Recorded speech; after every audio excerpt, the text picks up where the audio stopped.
My name is Dr. George Taylor for the Blueprint by the Center of Innovation and Entrepreneurship here at Southwest Minnesota State University.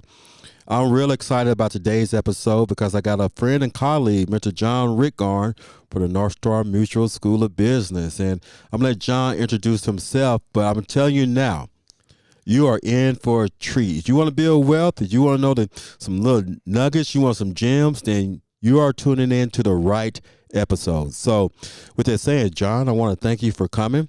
Thanks for having me. Yeah, man, glad that you're here. So, to start us off, tell us a little bit about yourself. Who is Mr. John Rickgarn? Start off with your childhood and bring us to the current time frame. Oh boy, trying to do that for an overview. Well, like you said, I'm Mr. John Rickgarn, or Professor John Rickgarn here on campus. I always kind of introduce myself as an investor, an educator, and realtor, the many hats that I wear. Not a lot of people know this, I actually was born in Kissimmee, Florida, and yet somehow ended up in Minnesota. Interesting little bit of my childhood. Both my parents ended up passing away of cancer by the time I was 16. So this just kind of shaped me, as if you will, numerous years later, when I kind of realized, should I be looking at putting in so much in a retirement account, because that's what we're told to do for years, where there's no necessarily a guarantee that you're going to make it till age 62, 65, 67, whatever. When I even looked at my parents passed away in their 50s. So then it was actually almost 10 years ago, 10 years ago now, kind of started on my wealth building journey, building up streams of passive income through businesses, real estate, syndications, and so forth. All right, nice. So one thing that I know about you, John, is you have a passion for, giving people a roadmap on how they can build wealth, and even offering your thoughts and commentary at times. Like, where does that come from? Where does that drive and passion to help others come from? I think just the drive comes from, I don't know, I kind of picture myself as like, gosh, if I knew what I knew now 20 years ago when I was a student here at SMSU, I'd probably be retired by now, living in the Bahamas on some big mansion. But since I can't do that, I figured, well, maybe I can just express that to others and help educate others just starting on their path as well. Learn from my mistakes, kind of get a head start, whether it's reading one of my favorite books, Rich Dad, Poor Dad, or even just kind of realizing, and I didn't realize this right away, when you get done with that college education, your educational journey is just beginning. Everyone should be a lifelong learner. And then I started to become learning about whether it's real estate, syndications, tax laws, everything after that. So, building wealth, to me, my personal opinion is you're never too young to start that journey, right? Right. So, like, what is the ideal age in which you would expose a young person to the fundamentals of building wealth?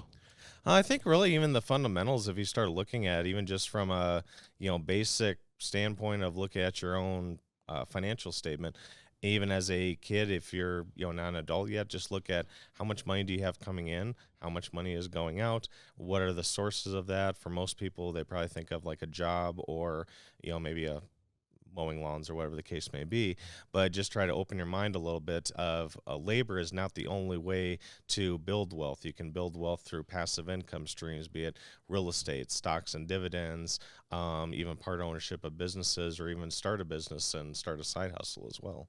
Yeah, okay, so that's a lot. And so with that said, like, do I start this conversation when someone's 5 years old? Do I wait till they're 8, 10? Like, what's a good starting point in your opinion? Well, my son is 2.5, and I've already read him Rich Dad, Poor Dad. Whether he's gotten anything out of it, I don't know. But I would say, teenager years are probably a good starting point. A lot of kids even understand the concepts of money at that point.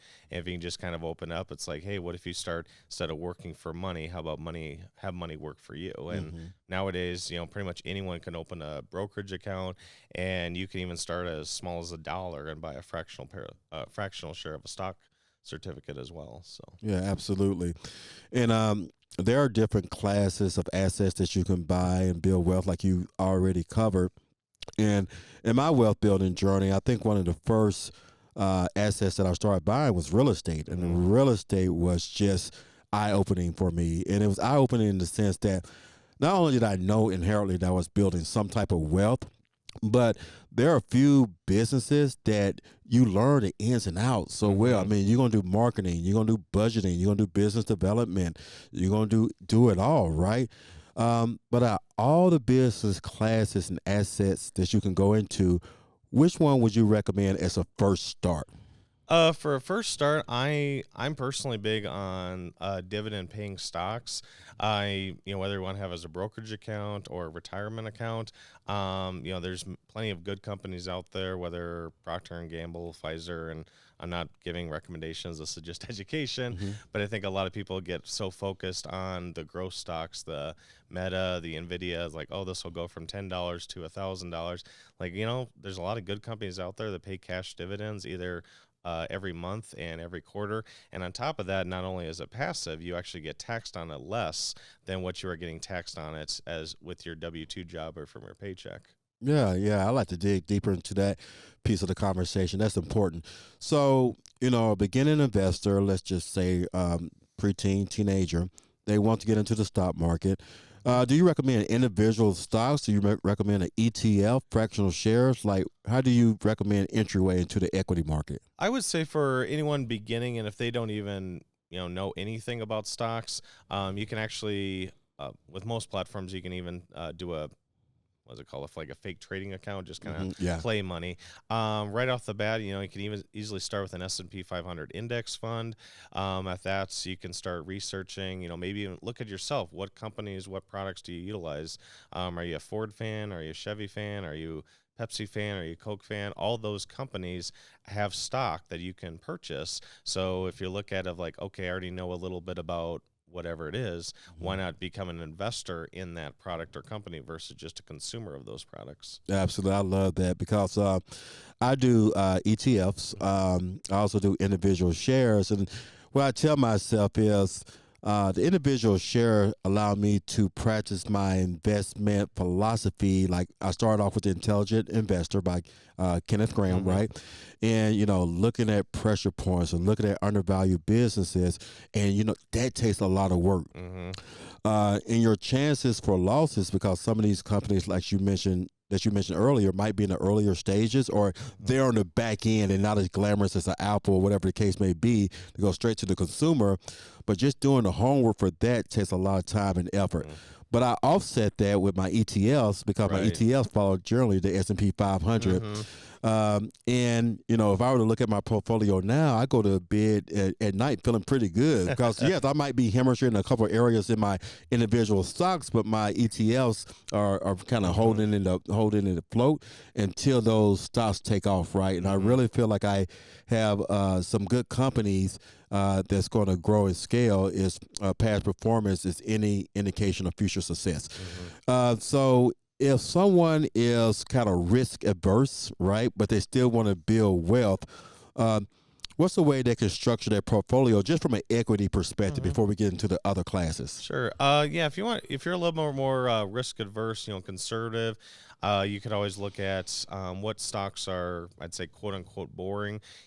Consumer staples, like you mentioned before, George, with the S&P 500 indexes, or even if you want to be a little bit more diversified, there's the Russell 2000. That basically just gives you an opportunity to buy a small fraction of the 500 largest companies or the 2,000 largest companies on the U.S. Stock market. And like you said, then it's kind of weighs out your portfolio risk. From there, you can even look at bonds. And at the time of this recording, boring government I bonds are actually pretty attractive right now with the interest rate environment we're in. Yeah, yeah. And another thing I see with novice investors is they like to, in my opinion, overcomplicate it too early, Mm-hmm. right? And I like what you just said earlier. Think about it. You can be a consumer, but you can also own a piece of this company. Mm-hmm. And I think that's such an important concept to know. But you have these other ways in which you can leverage the stock market, whether it's a put, whether it's a stop, whether it's a limit order. How complicated, in your perspective, should we make this investment journey? I think it can honestly. I think it can be as complicated or as simple as you want it to be. I think everyone out there, as a consumer, as an investor, just ask yourself what kind of investor you are, and two, what do you want your money to do for you? Now, if you're one that's, on the flip side, maybe you're really aggressive. I don't want to say gambler per se, Mm-hmm. but maybe like I want to go after all the growth stocks. I want nothing but growth. Okay, maybe look at some speculative stocks as well. But at the same token, like, I'm a little bit more conservative. I like the, boring ones that pay me dividends every single quarter and they go up every single year. To me, that's exciting, but I Yeah, know that's not the yeah, same for everyone. yeah. I love that. Um, So, given the environment that we're in now, right? Everyone's Hmm. worried about interest rates and what is the Fed going to do. And I don't know about what your account's doing, but mine are bleeding bad right now. And I'm calm as I want to be. As a matter of fact, I'm still buying. Hmm. Um, but like, what are some pressures and forces out there in the economic environment that we should be looking at, and how would that impact your behavior as an equities investor? Sure. Well, I always kind of look at it from the lens, whether it's geopolitical turmoil, whether it's the Middle East, Russia, Ukraine, what the Fed's doing. A lot of that is really outside of our control. So I look at it as what is happening. Widespread 30,000 foot view. What is happening, and how can I position myself to benefit? So, like you mentioned before, with rising interest rates, a lot of people are like, "Oh, interest rates are going higher. It's a lot more expensive. Mortgages are now 7, 8%." Well, yes, that's on one side of the equation. But if you look at it from a lender side, and there's many ways that you can actually be the bank or be a private lender and lend out money. Because if you're earning money, would you rather be earning 2% or would you rather earn 7%? So again, it's just taking into, whether it's the what the Federal Reserve is doing or what's going on in the world. Just try to look at what is happening, where is the money going, and can I position myself to benefit from whatever that's changing. All right, that's nice. That's nice. Um, So now we're going to kind of expand this out into different asset classes. And you correct me if I'm wrong, but I think I remember the quadrant, right? So you got your equities, you have your real estate, you have your own business, and then you have your W-2 income. Hmm. Now, from a John Rickgarn perspective, we started off with equities. Where would you tell somebody to go next, or even go first? Because we just kind of brought in equities as a starting point for the conversation, but Sure. that might not be the place where they start to begin their investment career. So, like, take us through a roadmap through that quadrant. So yeah, for the quadrant, so if you look at real estate can be extremely wide. So, I know you and I both have invested in, residential real estate, but there's commercial real estate. There's even kind of a blend in the stock market. There's actually companies out there that are called real estate investment trust, where you can buy into essentially real estate, but not have all the risk that there is of owning real estate. So Hmm. there's different asset classes that can kind of blend certain areas, if you will. That being said, on the other quadrant with your W-2, there's nothing to say that there's wrong with W-2. Both of us have W-2s, Hmm. but if you can utilize that money, I always look at from the lens or the viewpoint. If you were to lose your job tomorrow, do you have other income streams available that could help you? Versus, is your job the only source of income? And if you lose that, then what happens? So. Yeah, excellent, excellent. Okay, so what about the small business? Should I do a small business? Is small business for everybody in your perspective? I don't think the small business is for everyone. Not to say that nowadays with the internet, even doing a side hustle, I think everyone can at least experiment being maybe a small business owner or maybe even entrepreneurship. There's probably hundreds of platforms out there, but even like Fiverr and Upwork, where you can lend your skills to others get paid on a contract basis.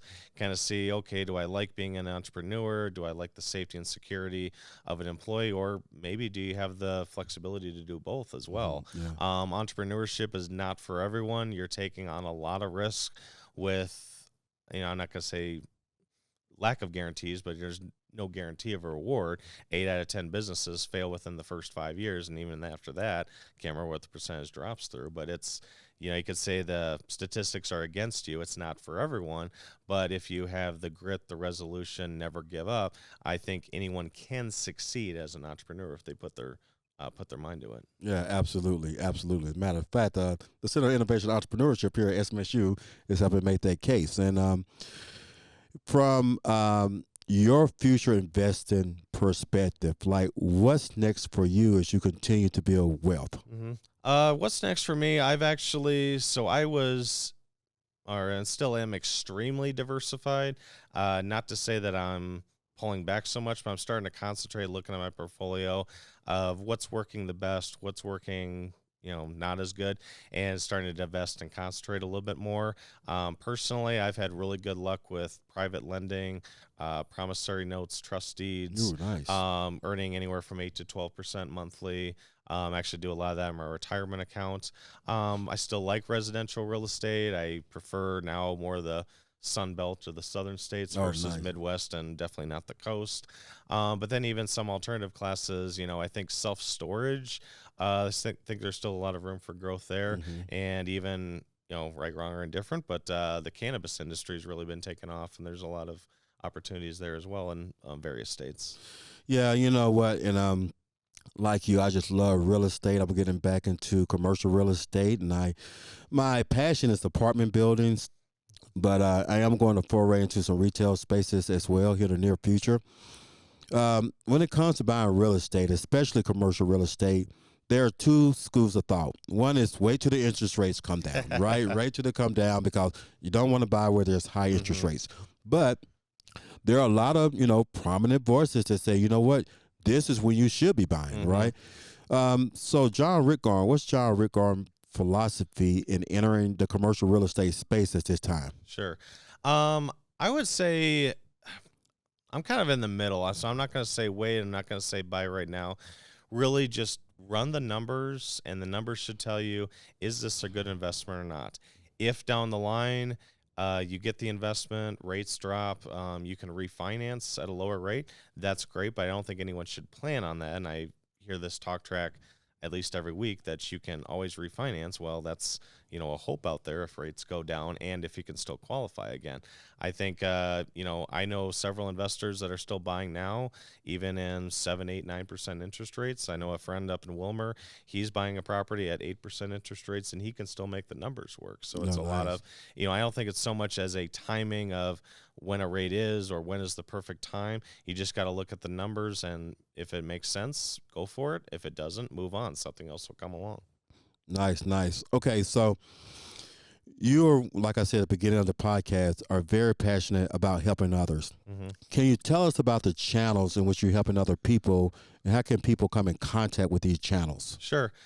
So fun fact, there's only 3 Rickgarns in the entire world. So if you just Google my name, I'm not hard to find. That being said, if you just go to rickgarn.com, that goes to my website that I started I'm on my 5th year of it now. Started just relaying a lot of the information from educational pieces, tax saving strategies, book recommendations. That launched into a podcast that I started late 2021. With all my activities here at SMSU, I did put that on pause end of last year. I'm hoping to pick that up. But I just really like to kind of share my knowledge. I'm not one to pitch, programs. Buy my program for $9.99 or whatever the big TV commercial is, Right, but right. I'm just all about more of education. You'll learn from my mistakes. I kind of look at it as if someone can take my 10 years of education, utilize that, and then get a jump start and maybe get farther and faster where I've been. To me, that's a win. Hmm. So you learn from my mistakes, what's worked, what hasn't. I'm an open book. I love meeting with people for coffee, of bouncing ideas back and forth. And when I hear someone that's like, "Yep, I bought my first real estate property," or I, purchased my first stock or whatever, that just really kind of motivates me to keep going and educating others to start on their own individual path. Nice. So as you building wealth and teaching others, what's your vision for yourself, like 5 to 10 years in the future? Like your financial portfolio, what does it look like? I'd say 5 to 10 years ago. I'd say 7 figures easily between real estate and investment accounts. I foresee having enough passive income that I could be, shall we say, work optional. Not to say that I wouldn't still work, but I'm always a big believer of if you have passive income streams that can cover your fixed bills, your mortgage, your rent, your car payment, your those bills that month in and month out stay pretty much the same, then that gives you just a lot more flexibility in life, whether it's to retire early, look at your passions, or maybe even take risks. Back to your entrepreneurship, or entrepreneurship talk. Someone might be looking, it's like, well, if I quit my job, I have no income. That's a lot of risk to start a job. But hey, if I build up a cushion, I have some income streams that are paying for my mortgage, paying for my bills. Hey, I can afford to take a little bit more risk. And if it takes 6, 12, 20 months, whatever, to build up my business, again, it just comes down to more options in life. Man, I love that because you are dropping some nuggets. I know for me, I kind of retrenched a little bit on my real estate piece, up my equity. But as I get older, some of that gonna go to more debt, Mm-hmm. more bonds. So just to have that insight is important. Okay, so this next piece I want to call. I'm gonna give it to you for free. We got Oh a boy. brand date. Give it for free. So if someone wants to educate themselves on ways to gain financial literacy, what are 2 or 3 books that you would recommend? Rich Dad Poor Dad for starters. I've handed out probably at least 50 copies of those out. I still have free copies in my office if anyone's interested. Second one, I would say Heads I Win, Tails You Lose, just kind of as an alternative view to the traditional investment approach, if you will. And then also the third one is actually written by Tom Wheelwright, Tax-Free Wealth. As we're talking about building wealth and building income, if you look at it, it's like, well, if you're building those, but then 30 to 50% of that's just going right to taxes. How far ahead are you getting? Tax-free wealth kind of opens up a lot of opens up a lot of people's eyes of how to legally reduce their tax liability and keep more money in their pocket versus having it go to Uncle Sam. Nice, nice. And now we're in the world of podcasts and prominent voices. What are 2 or 3 podcast channels that you would recommend, in addition to your own, of course? Sure. Well, the blueprint, I think we got to add that in there. Beyond that, I would say Get Rich Education by Keith Weinhold and The Cash Flow Ninja by MC Laubscher. Nice. I've known them. I actually met MC personally 5 years ago. He's been on my podcast twice now. So they have just a ton of material, and they're in the hundreds of podcasts, and they just keep going and going in every single week. It's just astounding. I mean, I learn stuff from them every single week, even though I've been doing this for 10 years. Nice, nice. Um, do you have any questions for me? Uh, Oh, hold on. What's- One more. I got another thing. okay. It just came to me.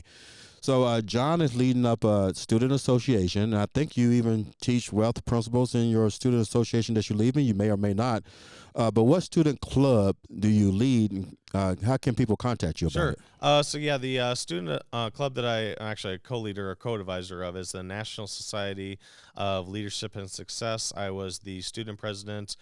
Oh boy, back in 2005 when I was going here at college, but I'm now the faculty advisor. We have just really kickstarted going, kind of rebuilding the club, if you will, post COVID and everything.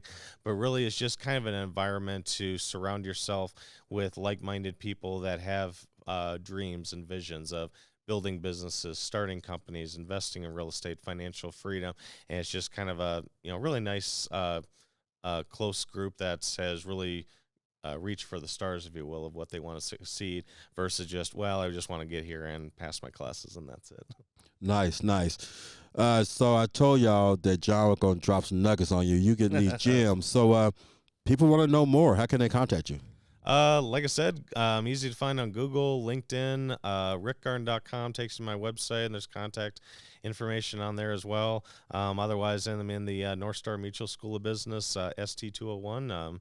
If I'm not there, I'm teaching. If I'm not there, I'm doing stuff like this. Okay, excellent. Well, John, thank you so much for coming. I had a lot of fun. We got to get you back sometime, man, so you can Sounds give us some updates, some progress, and tell us about the other things that you're doing for our school and for our community. Yeah, we'd love to. Thank you. All right. Thank you so much.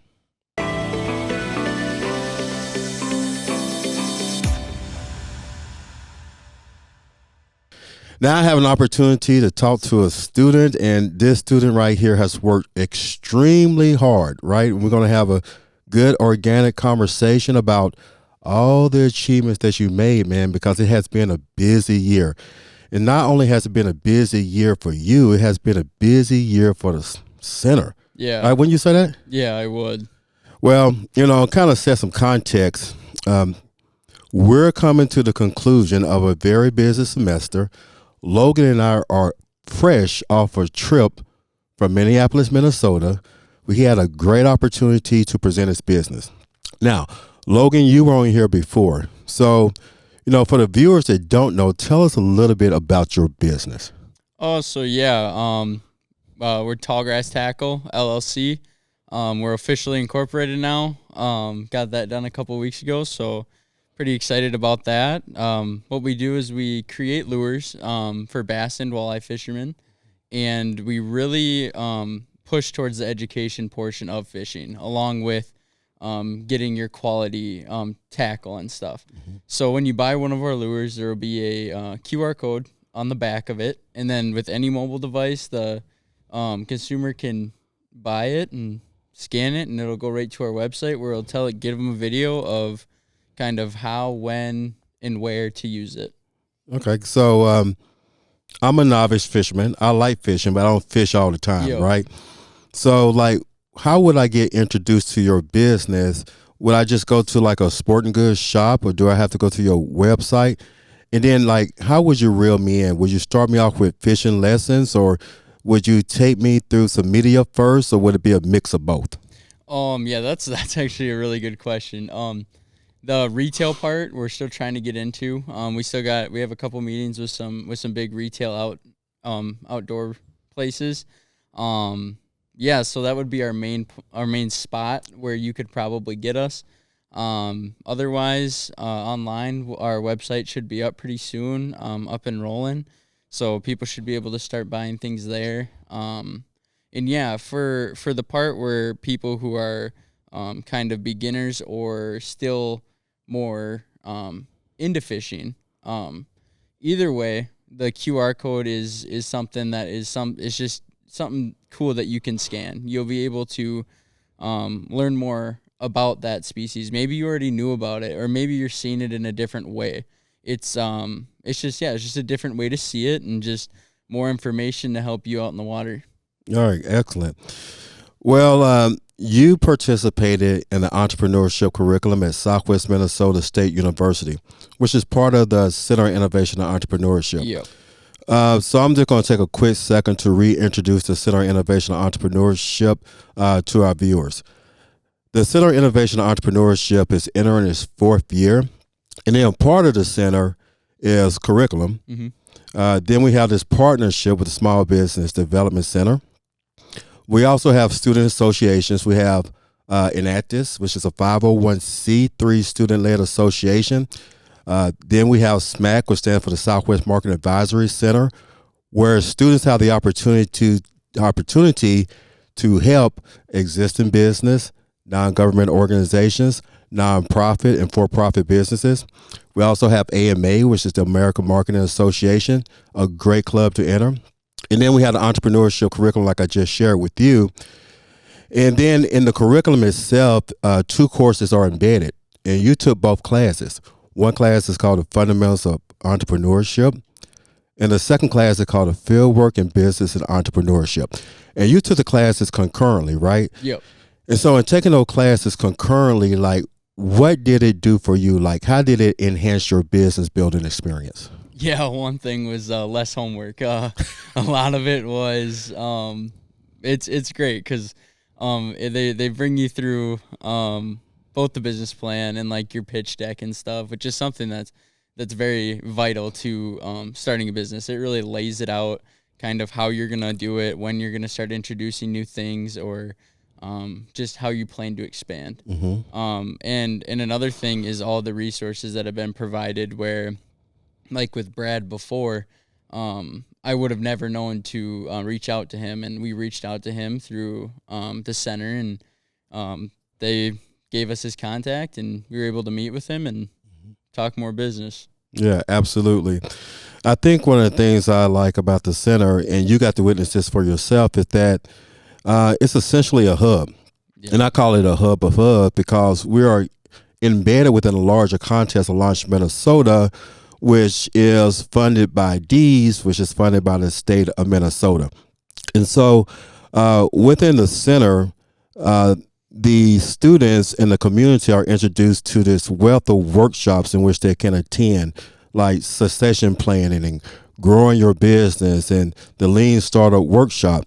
There's also this linkage to resources that students may not be aware of, right? So there's a linkage to angel investors, and we work closely not only with our local SBDC, but also SBDCs across the country.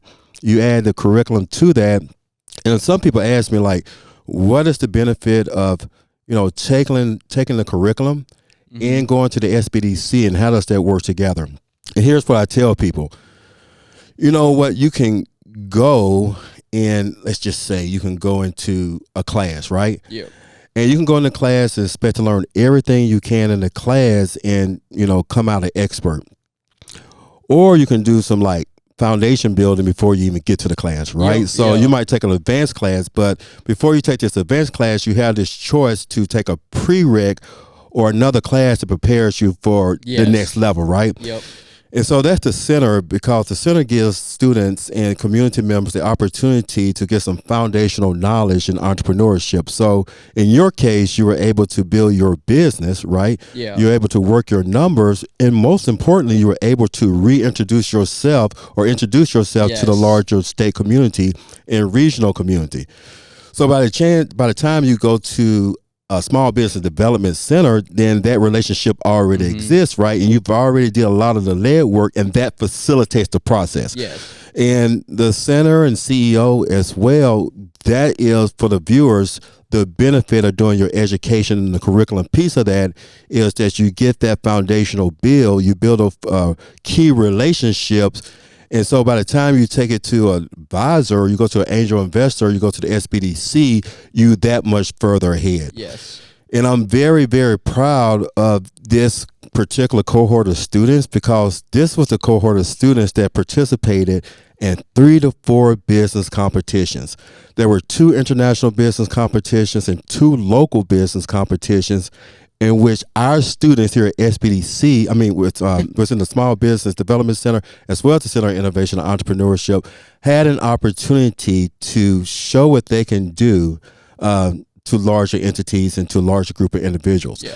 And one example of that is when you went to this recent competition and you had an opportunity to hear firsthand how Launch Minnesota was like, yes, and we got SMSU, Center of Yes. Innovation and Entrepreneurship, right here in the audience. And so that says a lot. It shows that SMSU Center is a scrappy startup in itself, right? Yeah. Because it is an incubator. I call it an incubator of Yep. incubators because so many entities are involved. And so one thing I always say is that it's important for the viewer to understand that these relationships allow us to bring to bear these entities in a way that's going to make you better off. So the curriculum on top of the consulting, on top of the marketing piece of it, as well as having the opportunity to engage in social entrepreneurship and hone your business skills and marketing skills is what makes up the ecosystem itself.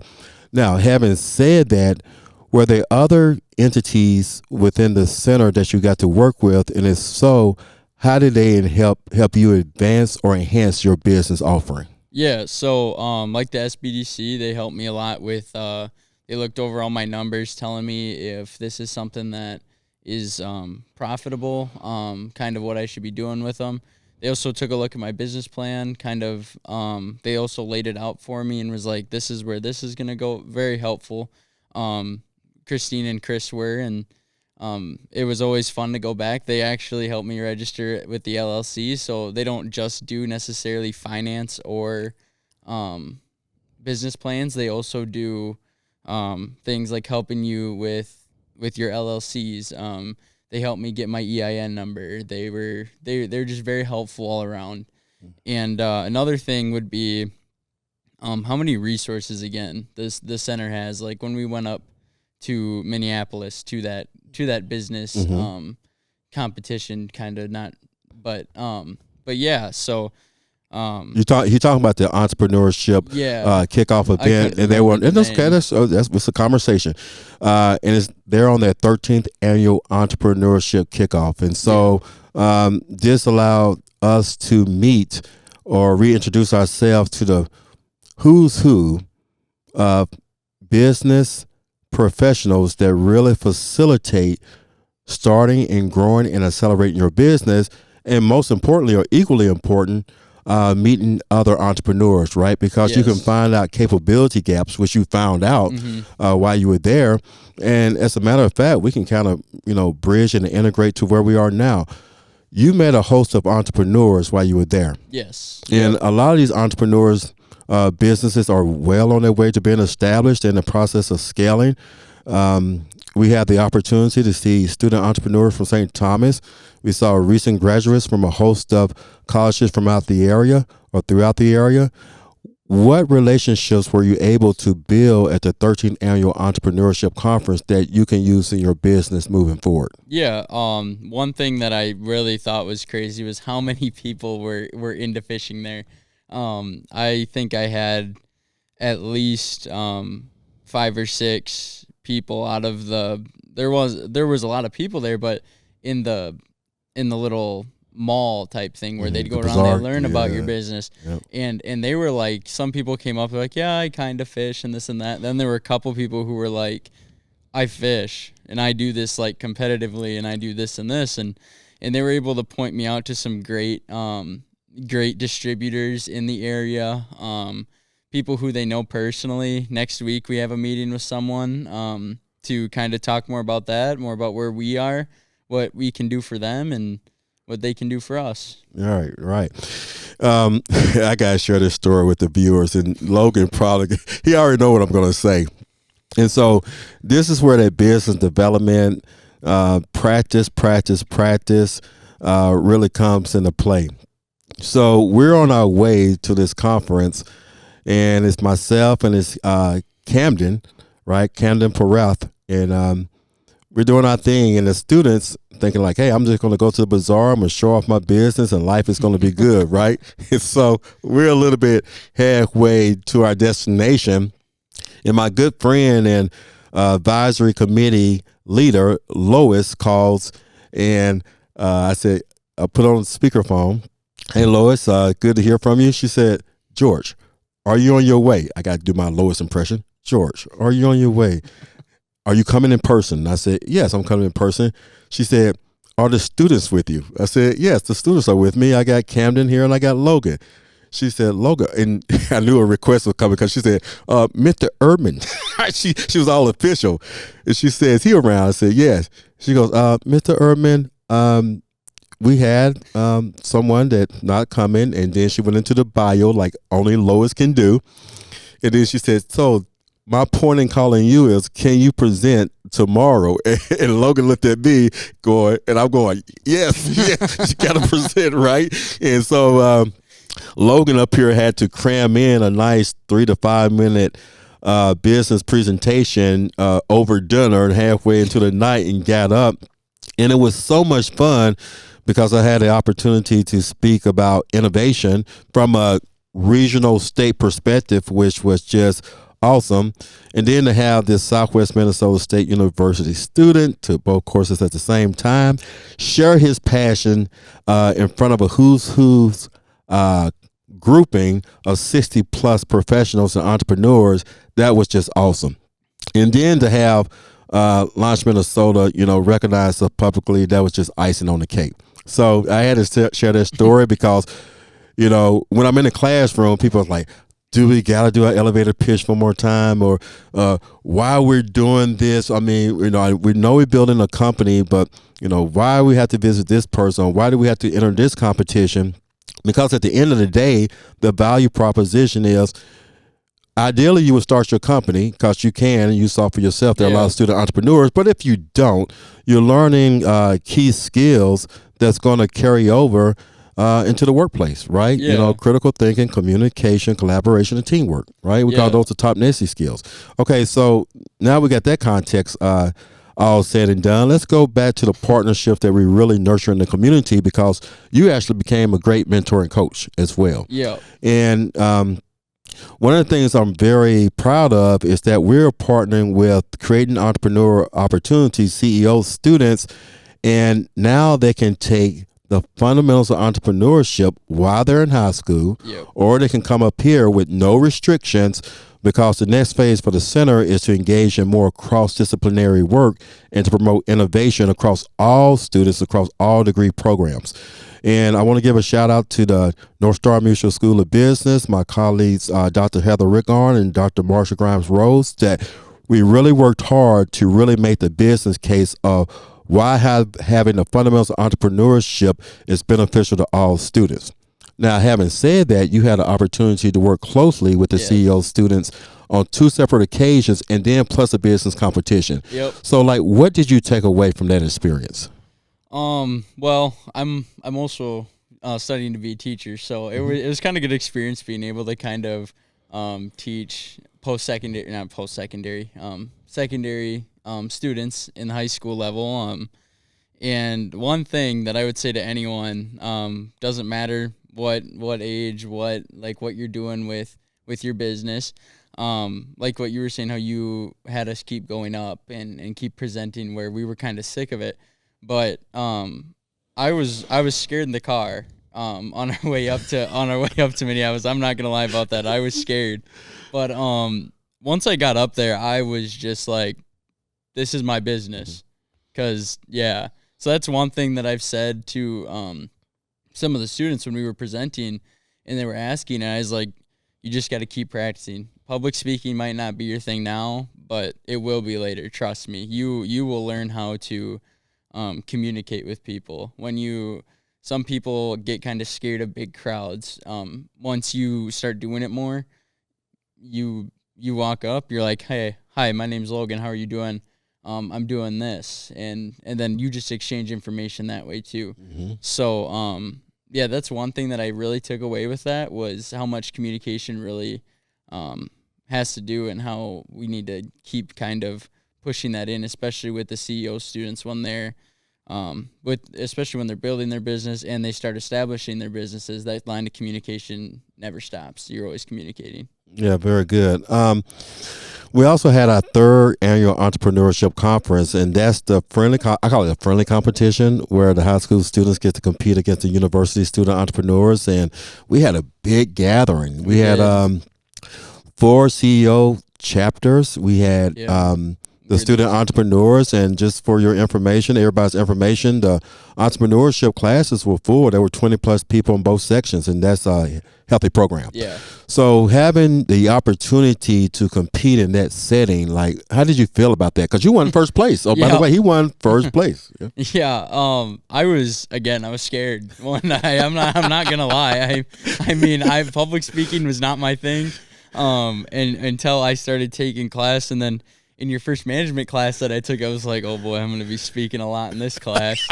And so yeah, you just, when I walked up there, I was scared, kind of nervous, not scared, just more nervous, kind of nerves. But yeah, once you start that pitch, or once you start that presentation, it all goes away. Cause like what you've said, you know more than anyone else about your business. Nobody knows more than you, because you're the one who's creating it. So just kind of getting past those nerves, and just keep practicing too. Kind of like what we said before. Yeah. That helps a lot. But yeah, it's a great experience getting to know other people. That's where I kind of knew Chris and Christine before. But at the SBDC, and they were the judges, and yeah, so and then after that, they kind of, Christine, I remember, sat down by us, and she was like, hey guys, how are you doing? And I'm going to start, we just had an organic conversation, and that's where we were like, you work for the SBDC, like, oh, could I stop by at some point and do this? She's like, yeah, we can set up an appointment. And yeah, just meeting other business people in the community too was just an amazing experience. Yeah, and I want to touch on that, go a little bit deeper. So you met a lot of business support community professionals, right? Yes. Both locally in the region. What group of professionals did you really connect with outside of SBDC, but talk about even outside the region or outside our local area? What professionals did you connect with the most when you say, you know what, I could use that relationship, or they have a service or offering that can really help my business scale? Yeah. Yeah. So the one that kind of stuck out to me the most was at that Innovation 13th annual entrepreneurship conference. There was a guy named Mitch, and he came up to me after he heard my pitch and presentation. He handed me his card, and he said, here, contact me if you want. We can I know some people here and here that I think could really help you out. And I think the part that really surprised me, not necessarily with that, but just in general, was how helpful everyone is. How much they really want you. Like, people think when you get into business, everyone is like against each other. Everyone is, they're like, I need to be the biggest person. I need to do this. I need to do that. Yeah, it's nothing like I thought it was gonna be. It's all about like, hey, like, how can I form this connection with you?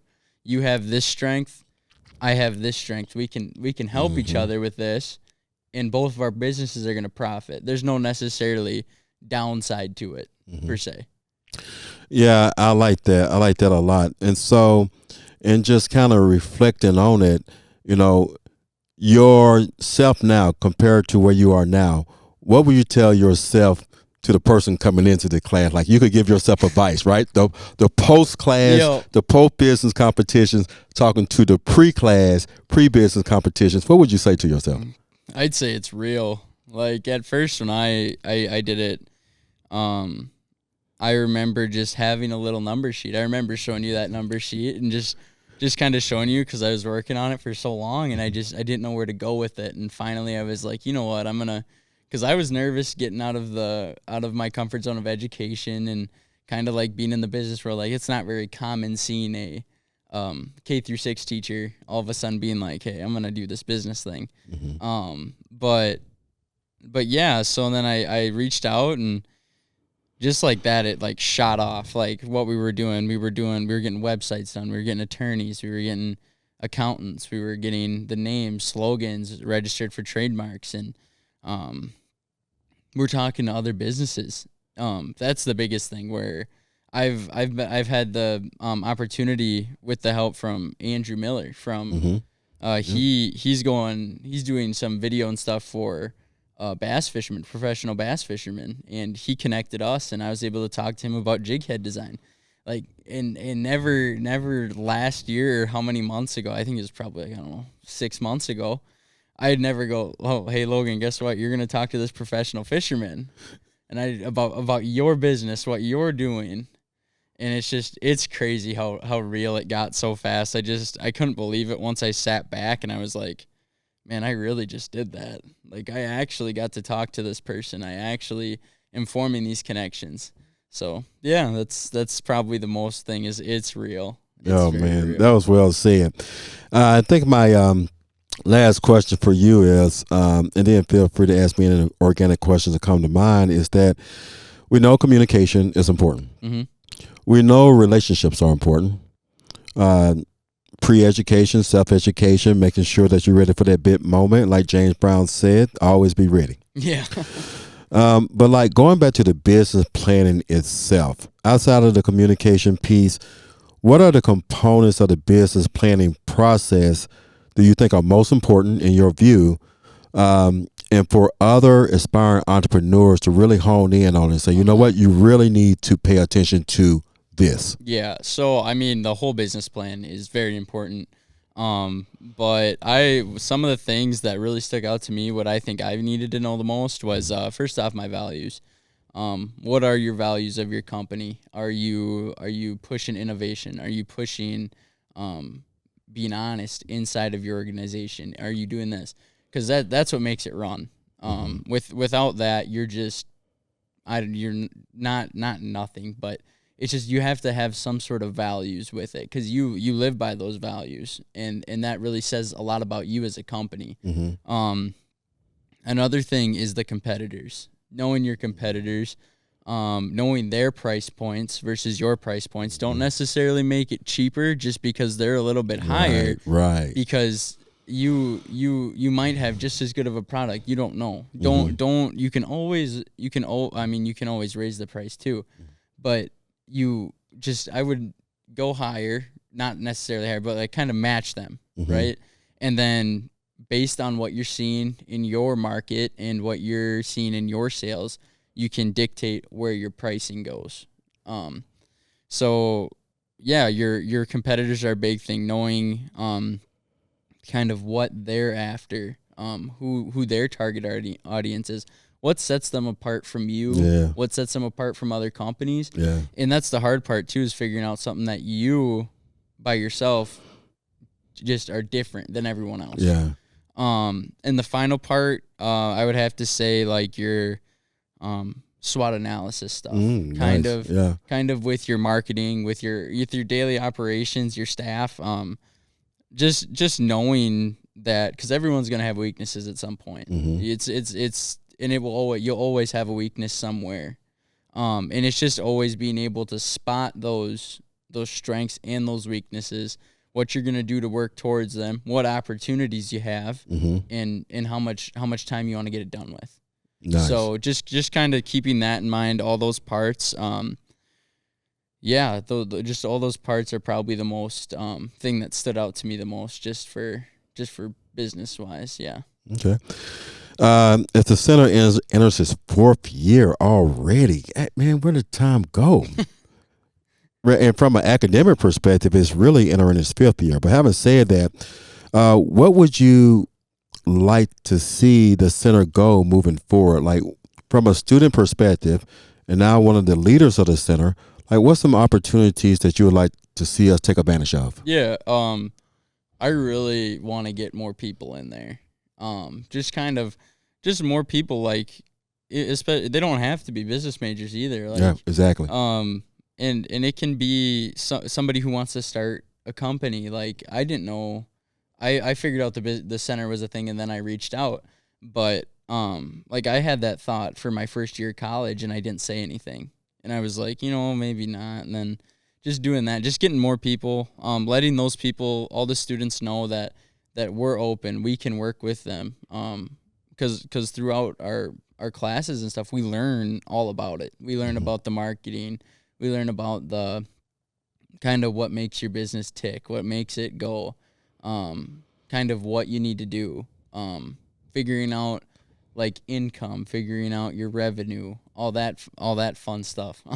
Yeah. But just kind of getting more students in there, letting them know that if you have a business, there's no reason that you should keep it quiet. I mean, the worst that happens is it doesn't work.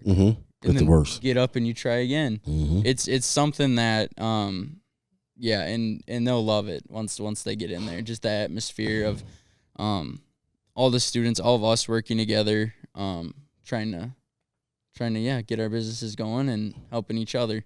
Yeah, man, that was well said. And one of the things that with you and the team, the students and the Launch Minnesota team and everyone that's involved, that I see it happening in the future is more collaboration, because I'm connecting and working at the regional level and in some cases the state level. And what I found out is that we're all in this together. Yeah. Right? If we want to keep our talent in the state of Minnesota, we got to work together.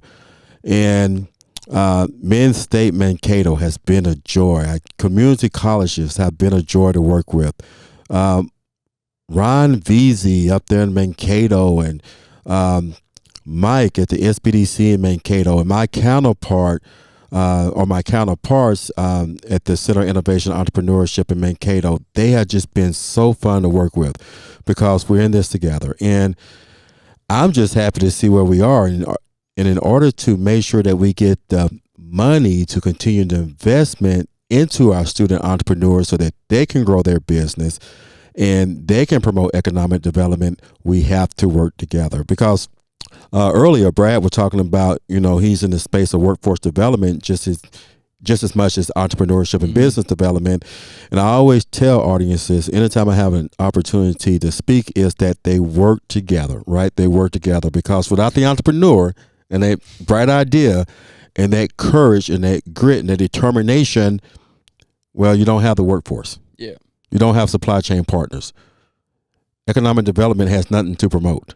Yeah. And so it all works together, and I'm just so excited about this year being one of the most successful years since I've been a director, to see it grow to include classes and programming, and having the opportunity to work with the different entities both locally and regionally as we really put a focus on growing our communities throughout the state of Minnesota. Do you have any questions for me, any additional questions, or we're all good? Let's think here. I had one here. So with the center, right? how do you plan to expand that? Kind of like I said a little bit about getting more students in, trying to make it more active per se. But like, how do you plan to kind of scale that? Pretty much what you said. Like, you have the end goal, right? So for me to answer that question is the processes that must take in place, right? And so you know that on the way down here, I kept talking about Minnesota Cups. You got to get into Minnesota Cups. But before we even get into Minnesota Cups, at least at a large level, is we need a pathway. Yes. That takes students from the local level to the region to the state. And so one of the things that I plan to do with actually U of M Extension, with the Chamber, with the EDA, and of course with the center itself, is to start our version of an e-brew. Okay. And so the e-brew concept would be something that allows students to pitch their business ideas, to talk about the growth of their companies. Now, as Blue Ocean is separate from what the Chamber does, in the sense that it's strictly focused on how we can take that entrepreneur throughout the region in a very focused way, because that's what Launch Minnesota is all about. So that's number one. Number two is to think about where can we create pathways and how early can we create these pathways, right?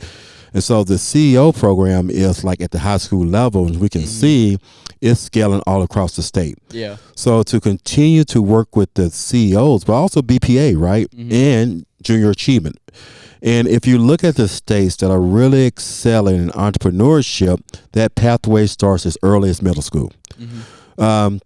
Because the components of entrepreneurship and the grit and the mindset and the personality and traits and characteristics, you really have to start planting those seeds early. Some people it's natural, but there's normally 20 to 30%.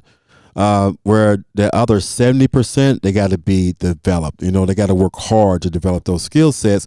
And the sooner you create that pathway, then the better off they can be, the more likely they're going to be successful. Yes. Third is creating more awareness about funding available, right? And Christine and Chris talked about this when they were on the podcast, that, you know, you're still pretty much going to the banks, and you got to look out for grants, because, some grants they have a base of integrity, but some grants are just collecting your information and bugging you to try to get another product. But working within Launch Minnesota, one of the things that we have planned for the whole region is, how can we create an angel investor network that's known and that's transparent, where people don't have to dig and find out where can I get these additional funds, especially if we want to grow these STEM-based business, or if we want to continue to grow businesses in the ag, farming, healthcare, renewable energy spaces. Yes. Right? You got to have funds. You just can't go to a bank, right, and say, give me $500,000, right?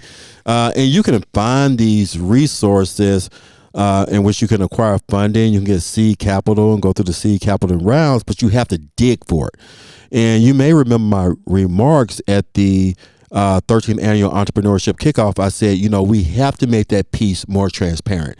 And so if you were to go to the Launch Minnesota achievements for all of us, all the partners together, e-brew is first, and 1 million cups is real big in the state of Minnesota. But for transparency, we probably have something more uniquely tailored to us.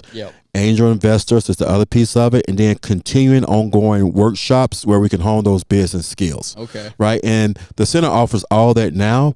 And we have funding, but we need to do more of it. Yes. Right. And so, Lean Business Workshop, as I said earlier, is one great resource. Business succession planning. I work very closely with the U of M Extension and bringing in other workshops in Launch Minnesota.